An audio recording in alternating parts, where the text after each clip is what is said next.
อันนี้เขาจะเอินตลาดยังนี่ตลาดลาวบางบอนตลาดลาวบางบอนงัวจ้านี่ผู้หนาผู้น้อยแม่มากอันนี้บอนน้องงัวฮะก็เคยเห็น ตั๊กแตนไข่ค่ะ อ๋อสบายดีผมกินร้ายเนาะอยู่ตลาดเนาะเขาเจ้าเปิดทุกมื้อบ่มีทุกวันอาทิตย์ครับทุกวันอาทิตย์ละเทื่ออ๋อเจ้าเด้จากคนบ้านไหนแข่งยังจังหวัดซักจังหวัดซักไอเด้จังหวัดซักคือจังหวัดซักกันบ่ข่อยสารวัตรข่อยสารวัตรสวรรค์บ่เอ่ยอยู่บ้านไหนดงเฮนอ๋อนึกคนบ้านเดียวกันเนาะมาพอกันนะวันนี้มาพอกันเฮ็ดพอกันนะวันนี้สบายดีพี่น้องปอมไปมุสมูสุคนเนาะยินดีต้อนรับเข้าสู่ช่องคันนี้ชาแนลหรือว่าช่องคันนี้บ่าวลาวมื้อนี้ก็เป็นวันหยุดของเฮาเนาะแล้วก็บ่าวดอนน้ำนี่สิพากันสบายดีบ่าวดอนสบายดี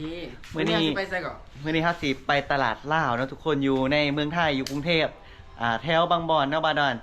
เป็นตลาดลาวที่แบบว่ามีของกินแบบสไตล์ลาวๆเนาะชื่อตลาดว่าตลาดลาวแล้วก็มีตลาดลาวแม่นแล้วก็ของกินแบบสไตล์บ้านเฮาแม่นบ่บ่าวดอนมีทุกอย่างเลยอย่างที่บ้านเฮามีเนาะทั้งนี้มีเบิร์ดโอ้โหเพิ่นนี่มีหลายกว่าบ้านเฮาอีกจะไปดูบ่เจ้าคอยไปตลอดเลยแต่ว่าขอยยังไม่เคยไปให้เจ้าพาขอยไปครั้งแรกเนาะได้สิพาบอกคนนี้ไปครั้งแรกทุกคนเนาะไปเจอกันอยู่ตลาดลาวเลยไปเบิ่งว่าสิมียังกินแน่เนาะได้เลยไปตอนนี้ก็นั่งรถมาฮอดแล้วมาจอดรถอยู่ตลาดยังนี่ว่าได้อันนี้ตลาดสุขสวัสดิ์ตัวนี้นะตลาดสุขสวัสดิ์โอ้ตลาดใหญ่เองเนาะตลาดพม่าแล้วก็ตลาดลาวเดี๋ยวตอนนี้เขาจะไปตลาดลาวเนาะแล้วก็มาต่อด้วยตลาดพม่าอ๋อมีตลาดพม่านํบ่มีอ๋อเดี๋ยวมาแวะได้บ่ได้โอเคแต่ว่าถ้าไปตลาดลาวก่อนเนาะตลาดลาวก่อนอ๋อตลาดลาวตลาดพม่าแล้วก็ตลาดสุขสวัสดิ์บ่แม่นเดี๋ยวไปกันเลยเนาะมาเดี๋ยวพาไปหล่อไปชมเลยเนาะว่ามียังแหน่เดี๋ยวสิพาขับไปตลาดอยู่บ่นี้จะมี3ตลาดเนาะบ่ดอนเพิ่นบอกอันนี้เป็นตลาดสุขสวัสดิ์บ่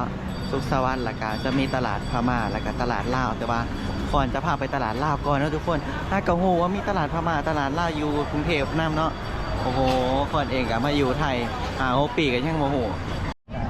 โอ้คนคือหลายแต่พี่น้องคนนี้ฮะเคยมาครั้งแรกได้นี่แถวนี้จะมี3ตลาดเลยเนาะคนก็เลยคึกคักเนาะว้าวไปเดี๋ยวคนนี้สิพาไปเบิ่งว่ามีหยังแหน่เนาะตื่นเต้นอยู่เลยอันนี้บ่อันนี้ตลาดยังเนาะครับ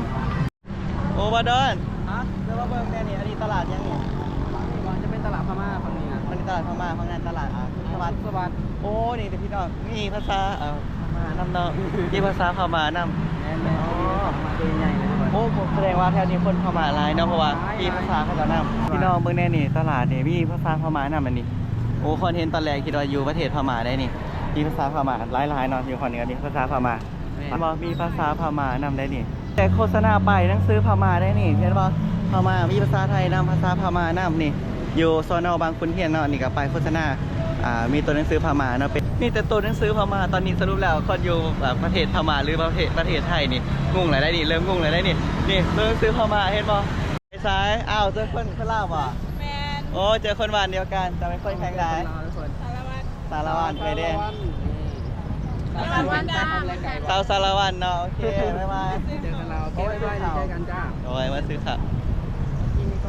เจอคนบ้านเดียวกันเฉยไปโดนมาสิพามาตลาดลาวนี่ยังไม่เห็นตัวหนังสือลาวเลยนี่เห็นแต่ตัวหนังสือพม่าทัวร์อ้าวอย่างมานี่เนาะอ๋อนี่ก็เป็นร้านถ่ายรูปกับรูปเนาะก็มีโฆษณาตัวหนังสือพม่านะพี่น้องตัวหนังสือพม่าหลายๆนี่ก็ตัวหนังสือพม่านี่พม่าเนาะนี่ประเทศไทยหรือประเทศพม่านี่เฮ้ยพี่น้องอย่าว่าคนเด้อเพราะว่าคนก็บ่เคยเห็นโอ้นี่เนาะเห็นบ่โฆษณาแล้วมีตัวภาษาพม่าอยู่ข้างล่างนำถูกบอลเลยพอเข้ามานี่เนาะเริ่มมีพักแล้วพี่น้องพักคลายเนาะสไตล์บ้านเฮาได้นี่มักลงมักเล่นว้าวอันนี้ว้าวของกินนี่เนี่ยแสบเบิ่งมักม่วงโอ้นี่บ่โอ้ปลาแดกพี่น้องปลาแดกโอ้โหเบิ่งแน่คล้ายกันแบบคืออยู่ลาวเลยได้นี่โอ้นี่อันนี้ของมากเลยนี่ของมากว้าวเส้นข้าวเปียกบ่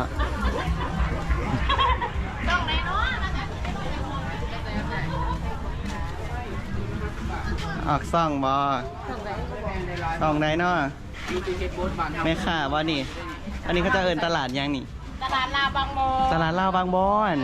บ่แม่นตลาดของคนลาวเด้เพียงแต่คือตลาด ต ลา ลาด ว อีสานเขานี่แหละ ต ต ลา ลา ด ด คน ลา อีสาน ว แล้วทุกคนเนาะอีสานนี่ปกติเขาเอิ้นว่าภาษาลาวเนาะแม่นบ่บ่มีคำว่าภาษาอีสานส่วนหลายก็เอิ้นว่าลาวเว้าลาว เบาเล้า ว่าลาวคือกันวะ เล้าทางว่าเล้าเขาทางว่า เอ้ยไม่ค่ะทุกคนเนาะ ใส่กองอีสานใส่กองอีสาน ว้าวเฮ็ดเองบ่ครับ แม่จ้าใส่กองอีสานจ้าอร่อย ว้าว ปลาล่าเป็นปลาล่ากับนี้นะจ้า ปลา ปลาลาก็มีปลาแดกก็มีปลาแดกก็มีนี่ครับ อร่อยหมู โอ้โหไข่มดแดงวะ ติ้ว ดอกผักติ้วบานเฮาเห็นบ่ โอ้ คนนี้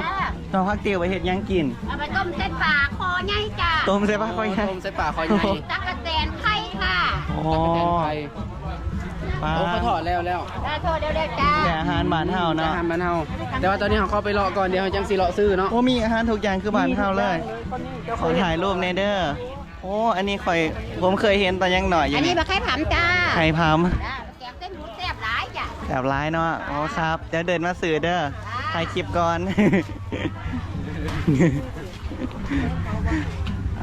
คิดว่าสิบ่ได้เจอคนเว้าลาวเลยได้นี่ให้เจอเนาะเกินโอ้นี่บ่คือตลาดปัจจุบันเฮาเลยเนาะบ่ดอด อย่างเลยเห็นบ่นี่ ปลาโอ้นี่นกกระจิบบ่นกกระจิบแม่นบ่ของกินหลายแห้งอยู่นี่ปลาจิโตมาอยู่นี่บ่ต้องคิดฮอดบาทเลยเนาะบ่ต้องคิดฮอดบาทเลยนะของกินหลายปลามีครบอีหลี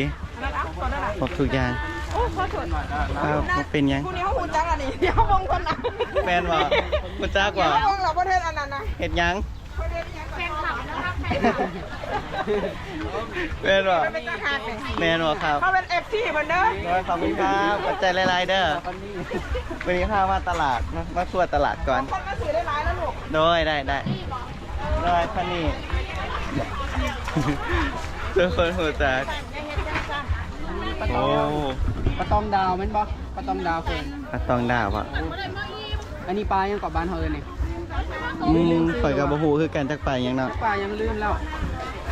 บ่ให้ปลาขยงปลาย้อนบ่ปลาย้อนบ้านเฮา ไปยัง ปลาย้อน แม่นบ่ แม่นปลาย้อนบ้านเฮาทุกคน ของกินลายอีหลี ปลาหนูนานี่โตเท่าใดเนาะ หนูนา เอาไปอบกินบ่คนนี้ หนูนา รู้เป็นกาแฟมีหนูนานี่อันนี้นกเป็ดน้ำแม่นบ่แม่นกเป็ดน้ำบ่ นกเป็ดน้ำก็มีทุกคนเลย ว้า โอ้โหมีทุกอย่าง ของกินลายแห้งอีหลีคิดว่าดอนทิดตัวอะไรได้เพราะว่ายางมากเนี่ยบ่เห็นภาษาลาวเลยนะเห็นแต่ภาษาพม่าพอเขามาได้นี่ ว่าน้อยแกงต้ม เอาจักรจันทร์มาที่ใส่นี้ ฮะ เบิ่งไหมจักรจันทร์ก็มานี่ ว่านี่ตัวยังเนี่ย ตัวยังนี่ อันนี้ตัวน้อย น้องงัวบ่ มาน้อย ฮะ แกงเป็นโตขนาดนี้มาอ้ายมา นุ่นอันนั้นน้อง งัว น้องงัวก็มี ผู้น่ะเพิ่นนอน บอกกันนี่ อันนี้บ่น้องงัวฮะ เขา เค บอก ยเห็ แล้ น วว่าตลาดเราวอยู่นี่มีทุกอย่างแต่เสื้อคอยรวยนี่ เสื้อแล้ว จันบ้านเขายังบ่มีอยู่นี่มีแล้วเห็นไหม แม่นอันนี้ต้องย่ามมันได้กินได้นี่อยู่นี่มีทุกย่ามบ่ มีทุกยามอยู่บ้านเท่าไหน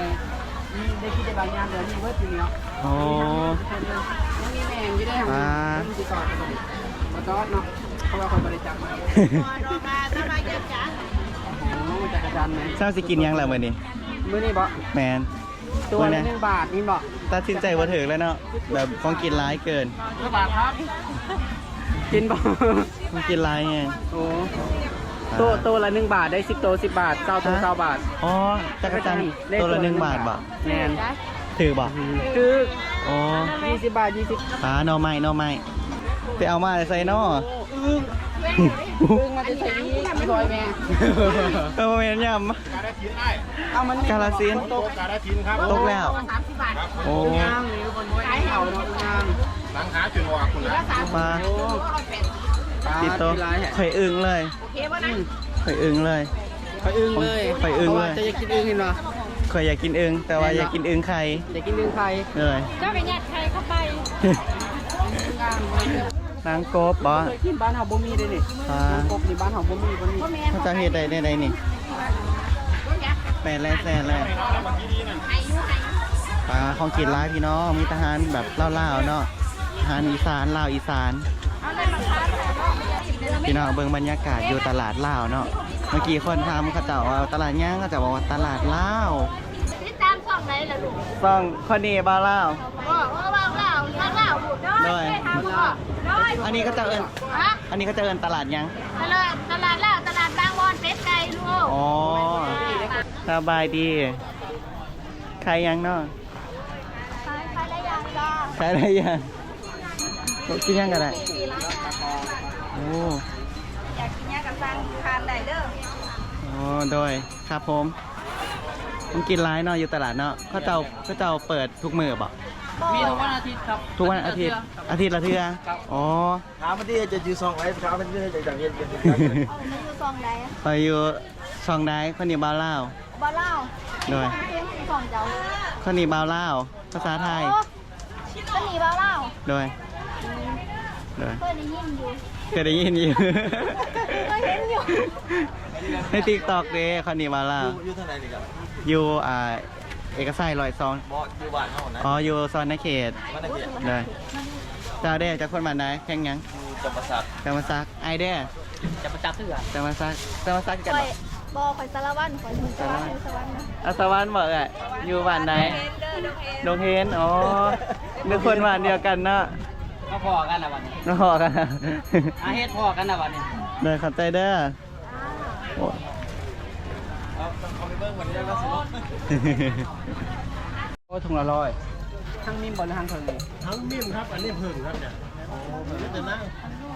มาเริ่ม โอ้โหวันนี้มายังตลาดลาวเนาะทางเขาจากเอิญมาตลาดลาวบางบอนเนาะบาดอนคอยคิดว่าจะสีคิดตัวคอยบ่คิดว่า เขาไม่ได้ตัว สิมีของบ้านเฮาร้ายขนาดนี้แล้วมีคนลาวเนาะคนลาวอีสานเนาะ แมน ป้าคงกินร้ายแห้ง ลาย ตอนแรกย่างมาเนาะโยเห็นแต่อันเศร้าเข้ามาเนาะคนนี้คิดว่าบดอนตัวคนแรกคนว่าบ่มีดอกตลาดลงตลาดลาวมีแต่ตัว มีสิบ่มี แต่ฟ้าพ่อมาแล้วอ๋อมีเนาะแถวนี้มันเป็นจุดศูนย์รวมของแบบหลาย อาหารพื้นบ้านนะ อาหารพื้นบ้านหลายประเทศเลยเนาะ แมน ถ้าเราไปต่อกันอีกตลาดหนึงเนาะ ไปหาตอนนี้หาสิไปตลาดพม่ากันทุกคน โอเค ตอนนี้ก็ย่างไปตลาดลาวมาและเมื่อยเนาะทุกคนมาซื้อโกโก้แก้วละ25 บาท แบบ นี่ ไรบอกน้ำบางบอน แซ่บบ่สิซิมก่อน แซ่บแล้วมาบางบอนต้องมาร้านนี้จ้า โอ้แซ่บอีหลี มาบางบอนต้องมากินหานี้เลยทุกคน แซ่บ ใช่มาเลย แล้วมีอาหารก็ห้องเย็นนะทุกคนเนาะ รับประกันความอร่อยนะ แม่ค้าเป็นคนจังหวัดใดเนาะ เป็นคาบุรี สุรินทร์เนาะว้าวแซ่บแสดงว่าอันนี้โกโก้สูตรสุรินทร์ข้างหน้าตลาดห้องพม่าแล้วนะทุกคนเดี๋ยวพาขับไปเบิ่งบรรยากาศข้างในว่าจะเป็นแนวใดอยากรู้ว่าก็เคยข่าวแล้ว ให้เขาเร็วประมาณนั้น คอยอยากรู้ว่าข้างในอาหารเป็นอาหารบ้านข้าวเจ้าบ่ แมนส่วนใหญ่จะเป็นอาหาร โอ้ พระเจ้า ป้าสักคอยอยากขับไปเบิ่งอยู่ได้ไป บ้านเพื่อนเนาะเราเป็นอะไร อ๋อนี่เนาะทุกคนโอ้นี่ไงมีหมากมีผู้ขายว้าวคนพม่าเขาจะมาเขี่ยวหมากเนาะเท่าที่หูนี่โอ้คนร้ายแห้งคนร้ายเนาะคือคักทุกคนคือร้ายแถวว่าได้โอ้ตลาดใหญ่อยู่เนาะตลาดใหญ่โอ้คือสลัดเนาะว่าดอน ฮะ ว้าว นี่ แกงบอกข้าวแกงบาง ข้าวแกงน่ากินมาก น่ากินกินเลย น่ากินมากเลยถุงละเท่าไหร่ครับ30ปลาร่าโอ้ ไปอยู่ไปแล้วเมจิ อั โร่ นนี้อะไรครับ อันนี้อะไรครับ ปลาละ ปลาร่าโอ้กะปินี่กะปินะมาด้วย นี่ตอนนี้ไปก่อนตอนนี้เนาะขอท้ายก่อน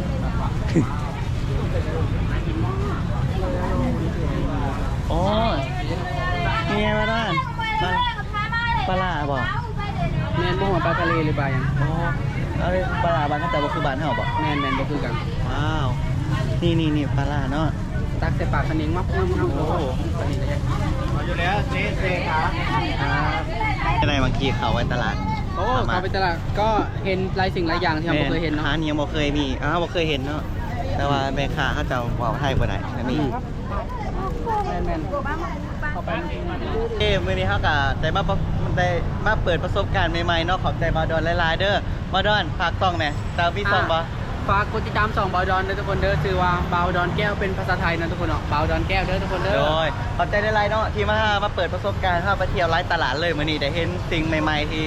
บ่ได้เคยมาแถวนี้ก็ได้มาเนาะขอบใจว่าโดนได้ไรสำหรับใครที่เบิ่งคลิปนี้จบก็ฝากกดไลค์กดติดตามแล้วก็กดแชร์ให้ในเด้อ